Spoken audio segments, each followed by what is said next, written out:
Alright guys, welcome back to F1 News, and after a tough start to the season for Lewis Hamilton and Mercedes, former world champion Mika Häkkinen reckons that Lewis might even consider a move to another team if their fortunes do not turn around. Very much intrigued to your thoughts in the comment section below. Hit the like button if you enjoy, subscribe if you're new as always, I would greatly appreciate it. First of all, the last time there was a race held on Easter Sunday, as is today, was 2017 the Bahrain Grand Prix, where Vettel won it, of course, for Ferrari. Very interesting, right, because we'll talk about Lewis here in a second, and whether we could possibly move to another team. Seems doubtful, but former two-time world champion with McLaren Mika Häkkinen reckons there could be a likelihood of this occurring. This just to mention real quick as well, so car weights this season. We heard before it began that Alfa Romeo really the only team that managed to keep it to the weight limit, and the other teams have been higher than where they could be. Of course, Haas 803 kilograms. We don't know the weights for all of the teams. This is kind of what we believe is the case for Red Bull and Mercedes, both kind of the heaviest cars on the grid, apart from, I believe, potentially the Aston Martin. I'm pretty sure they said that they were almost 20 kilos heavier than the Alfa Romeo, which would put them as kind of the heaviest car on the grid. But we know that Mercedes and Red Bull both have talked about the fact that they're overweight. The car is too heavy. They're going to need to deal with some things. Some cars have attempted different things to actually try and save weight wherever they possibly can. We'll see what Williams are doing here in a second. But Red Bull believe they can save about I think 8 to 10 kilos, they reckon,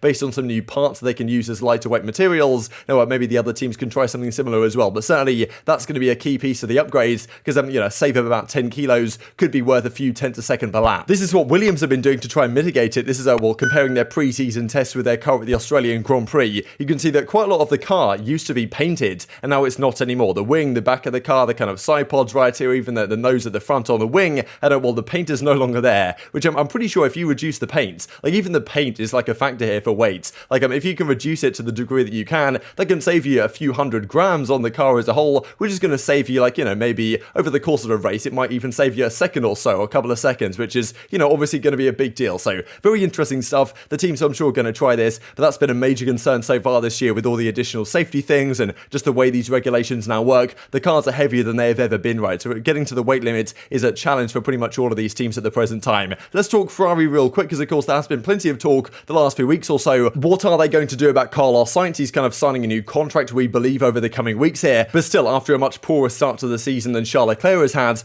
how long is it going to be until Ferrari say, okay, we're going to come up with effectively number one, number two status and call Sainz the supporting driver to Charles Leclerc's championship run? Because especially if Mercedes or Red Bull get their act together effectively, then Verstappen especially, Red Bull have designed their team around Verstappen winning the world championship, Perez being the supporting driver. It worked for them at the end of last year, right? 2021, of course. Whereas Mercedes have kind of had a similar idea the last few years, but now with George Russell there's a bit more of a tussle, as Mika Häkkinen also had some words on here we will dive into in a second. But Ferrari also seemingly, as yet at least, unwilling to say whether there's any number two arrangement. As they describe, the championship is still very long. Our drivers are free to fight. They're kind of open to the possibility of Sainz being ahead, but at some point or another, if the other teams get increasingly competitive, then I'm sure there might be some consideration of team orders if Ferrari want to win their first world championship in quite some time, because this is certainly the year that you would imagine they have the greatest chance to do so. Eddie Irvine actually reckoned as well that precise team orders might well be required for Ferrari if they want Leclerc to kind of end Ferrari's wait for a world champion, saying that they have a problem with Sainz the Red Bull simply do not have, because Sainz wants to be competitive, he wants to be there with Leclerc, he's been pretty close to Leclerc this season, whereas Perez isn't really going to pose too much of a challenge to Verstappen, and of course they know internally that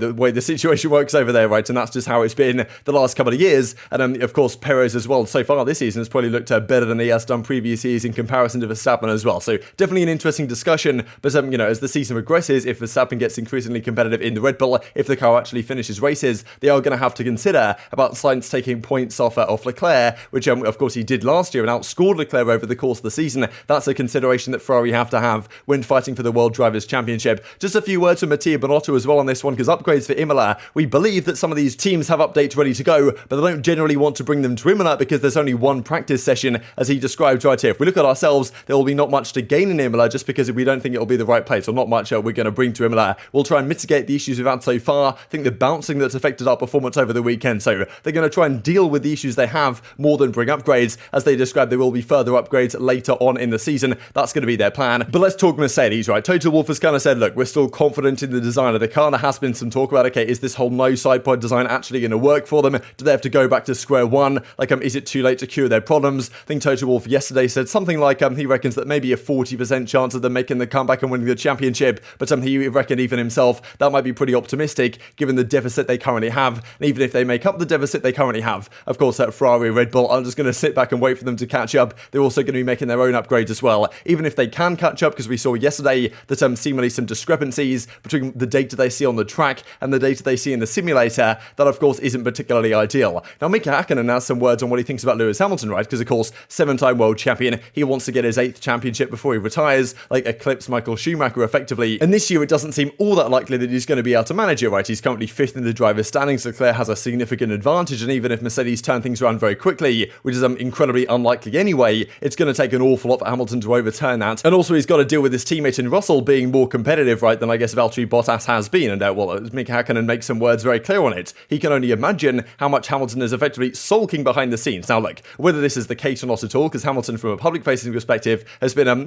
not exactly always confident, or it's been frustrated at times, but generally seems confident this team can get back where it needs to be. He said before the season began that he's confident that they have the best team, right? Even if the car might not be perfect, like his team's going to get on top of it, and he has full confidence in the people at the factory, all this type of stuff. Then again though, it obviously can't be the easiest for him. Whatever he says publicly, behind the scenes I'm sure he's not having a fantastic time as maybe he has been the last few years with runaway championship victories for Mercedes. But this is what Häkkinen has to say. It's a tough spot for Lewis. It's obvious, right? Just firstly talking about his teammate. Russell didn't come there to be number 2 or to lose. He's there to give his best, and he's going to be world champion one day. As Häkkinen reckons Russell has what it takes to be world champion. That will happen at some point or another. He's not going to bow down to the 7-time world champion. The last race in Australia was a tough spot. The team naturally wants both drivers to finish the race. They got the results, but I'm sure Lewis was still annoyed by the situation. It's hard to get beaten by George. I'm afraid this will be a really difficult season for Lewis. And of course, their current troubles they're having will be maybe more disheartening for Lewis than they will be for George, right? Because of course, Hamilton has dealt with the dominance of the last several years. Already difficult for Mercedes, especially difficult for Lewis, right? George has come from a team with little to no success. He's had some good qualifying results, not in the races. All these achievements with Mercedes are new to him. Everything feels great. Whereas for Lewis, this is a disaster. With George ahead, it's even worse. So then he goes on to say this, which I thought was kind of spicy to be perfectly honest. Hamilton will consider leaving Mercedes. As a result of the current situation, Häkkinen says it's unlikely that Mercedes are getting a particularly happy Hamilton in the current team briefings.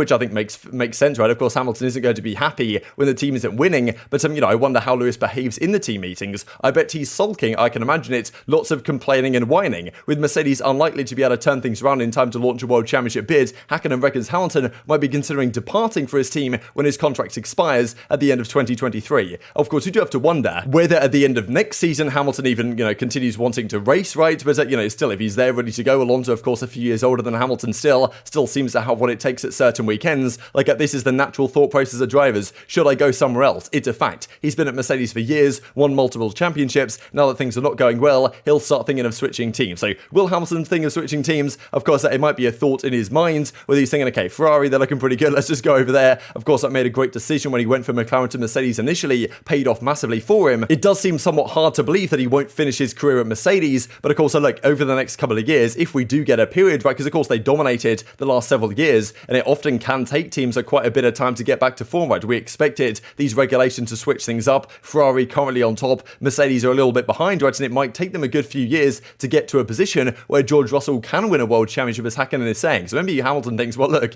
if there's an opportunity on a Ferrari or another team, to finish his career over there, just because Hamilton in a Ferrari has been something that a lot of people wanted to see for quite some time, maybe it's a possibility. I doubt it personally, right? I think that Lewis does have confidence in his team and the fact that they can turn it around, and he knows, realistically, he's towards the end of his career anyway, probably doesn't have to consider too many of these options, but look, he wants to get the 8th World Championship. If he doesn't feel like through the course of this season, Mercedes have it in them, they lost, of course, a lot of engine engineers to Red Bull powertrains, maybe he feels like it could be time to move on. Speaking briefly of Red Bull, Christian Horner did have a few words to say at Red Bull powertrains. Of course, they are certainly concerned about the state of their engine, but they believe that the Red Bull powertrains officially will be up and running soon, moving into their new facility, having their first engine running on the dyno by the end of the year, making great progress, they reckon, in 2026, while it seems a long way away, is a lot closer than you think. There has, of course, been some talk as well about Porsche coming in and partnering with Red Bull for the kind of car that's coming through, and I think generally the drivers have been pretty receptive to this, even if it does put Red Bull in potentially a stronger position in a few years' time. But of course, a long way around the corner. Horner believes it's sooner than some people are suggesting, though. And also just this from Red Bull as well, upgrades for Imola. I wouldn't say we're bringing a major package, all part of the evolution, but of course it is a sprint race this upcoming weekend. Get very little time to evaluate things like this. Of course, look, there's only one practice session before qualifying, before the sprint race, before the race itself, so you have to be very confident in what you're trying out as you described right here. This also also just to mention real quick before we close out the video as well, because has been plenty of talk, where are the Grand Prix going to be in future seasons? Is Monaco potentially on the chopping block? Because we've seen the French Grand Prix, that may well go, like Spa even has been talked about as an option to disappear. That would be a travesty, of course, but even Monaco, right, pretty much the flagship Grand Prix, like it hasn't been great the last few years. And of course, with the Middle Eastern and the American money coming through, it's, you know, they've obviously got to consider their place on the calendar, right? So it's no guarantees it's actually going to remain. At least that was what we've heard the last few days. There's no guarantees it stays. And Pierre Gasly says a few words. That would be a bit of a shocker if Monaco gets taken out. Probably the most iconic race in the world. Talking to F1 fans, everyone's heard about Monaco for various reasons, whether it's racing, party related, or whether it's the action that happens around the Grand Prix. A very iconic weekend. So would be sad to see it go. Probably not going to happen soon. I believe the Monaco people said that it's certainly going to be on the calendar beyond this year, but whether it's on the calendar beyond 2023, that is another question mark. And just to show this as well, the active point scoring streaks here in F1. So of course, Carlos Sainz had a 17 race kind of point streak that was broken last weekend. Now Lewis Hamilton leads the way with 11 in a row the last 7 races. Of course, God, if anything, well, not necessarily lucky, but his 10th place in Saudi Arabia just kept the streak alive.